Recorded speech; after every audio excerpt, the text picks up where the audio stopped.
নমস্কাৰ ছাত্ৰ ছাত্ৰীসকল আজিৰ প্ৰথম শ্ৰেণীত তালব্য হ আজি আমি তোমালোকৰ সৈতে শিকিম ছাত্ৰ ছাত্ৰীসকল এইটো হৈছে তালব্য হ এতিয়া আকৌ এবাৰ কৈছোঁ হ হ শেৱালি শৰতৰ ৰাতি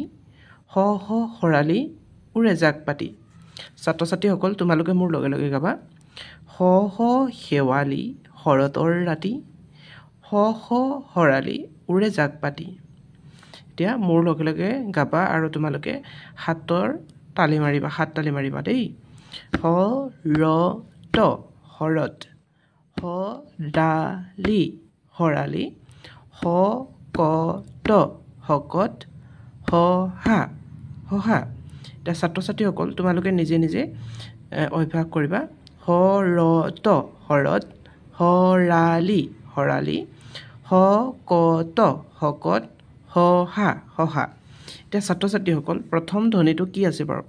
প্ৰথম ধ্বনিটো কি বুলি শুনিছা হ উচ্চাৰণ হৈছে হয়নে হ ৰ ত এইটো হৈছে হ ছাত্ৰ ছাত্ৰীসকল এই প্ৰথম উচ্চাৰণটো হৈছে হ উচ্চাৰণ হৈছে নহয়নে এতিয়া অন্তঃস্ত্ৰয় আমি পঢ়িম ছাত্ৰ ছাত্ৰী এইটো হয় অন্তঃস্ত্ৰয় ন আকৌ হাত তালি মাৰিবা ন য় ন নয়ন হ য়ন হয়ন বয়ন বয়ন এতিয়া ছাত্ৰ ছাত্ৰীসকল ইয়াৰ মাজৰ যিটো ধ্বনি হয় মাজৰ ধ্বনিটো কি হয় য় উচ্চাৰণ হৈছে নহয়নে ন য়ন নয়ন হ য়ন হয়ন বয়ন বয়ন এতিয়া ছাত্ৰ ছাত্ৰীসকল ইয়াত চোৱা দুজন ল'ৰা আছে দুজন ল'ৰাই কথা পাতিছে আৰু কিনো কথা পাতিছে আমি শুনো আহাচোন এজনে আনজনক কৈছে এই বাটে তোমাৰ ঘৰ হয়নে নহয় কোৱা এজনে সুধিছে এই বাটে তোমাৰ ঘৰ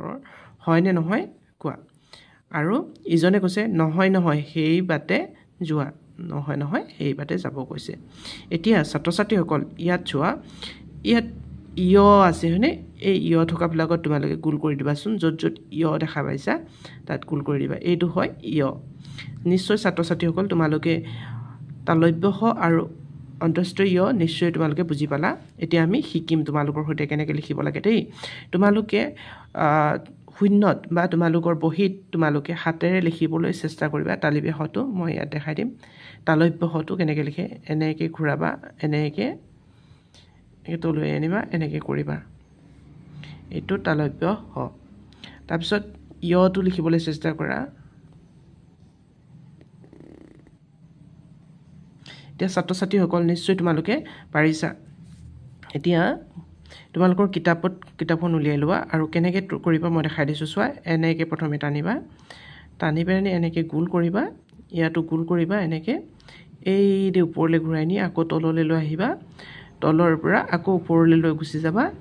এই দি দিবা এইটো তালব্য হ ঠিক তেনেধৰণে এয়া যিকেইটা তোমালোকৰ ফুট ফুট দি থৈ দিয়া আছে ফুটকেইটা তোমালোকে এনেকৈ জইন কৰিবা ইটো ফুটৰ লগত ইটো ফুট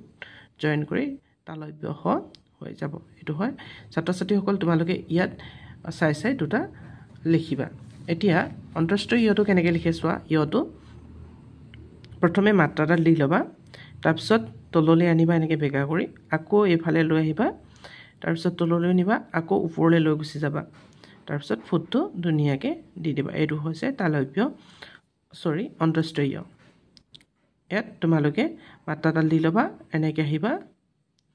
এতিয়া লিখিবা এতিয়া ছাত্ৰ ছাত্ৰীসকল ইয়াত দুটা ঘৰ দি থোৱা আছে এই ঘৰ দুটাত তোমালোকে নিজে কৰিব লাগিব নিশ্চয় তোমালোকে এতিয়া তালব্য হ আৰু অন্তঃস্ত্ৰয় নিশ্চয় পাৰিছা ছাত্ৰ ছাত্ৰীসকল নেক্সট আমি এই পাঠটোৰ পৰা এই পেজটোৰ পৰা আৰম্ভ কৰিম পেজটো হৈছে 62 পেজ ছাত্ৰ ছাত্ৰীসকল আজিৰ ভিডিঅ'টো কেনেকুৱা পালা লাইক কৰিবা আৰু চেনেললৈ যদি তোমালোক প্ৰথমবাৰ আহিছিলা তেনেহ'লে ছাবস্ক্ৰাইব কৰিবলৈ নাপাহৰিবা থেংক ইউ